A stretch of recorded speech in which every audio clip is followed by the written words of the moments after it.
டோராஸ்ட்ரி அப்படின்றவங்க வந்து கேள்வி கேட்டிருந்தீங்க. ஷர்ட் வந்துட்டு ஃப்ரண்ட்டு பக்கம் வந்து தூக்கிட்டு இருக்கிற மாதிரின்னு சொன்னீங்க. அதை முன் பக்கமாக வந்து தூக்கிட்டு இருக்குன்னு சொன்னீங்க இல்லையா? அதுக்கு வந்து நம்ம இந்த மாதிரி கட் பண்ணணும். இந்த ஷேப் எடுக்கிறோம் இல்லைங்களா?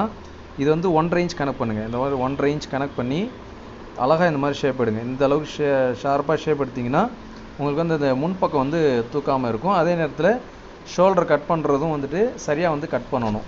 அதாவது பாருங்கள், ஷோல்டர் இப்படி நம்ம கட் பண்ணுறோம் இல்லைங்களா? இந்த ஷோல்டர் கட் பண்ணுற இந்த பள்ளம் இருக்கு இல்லையா?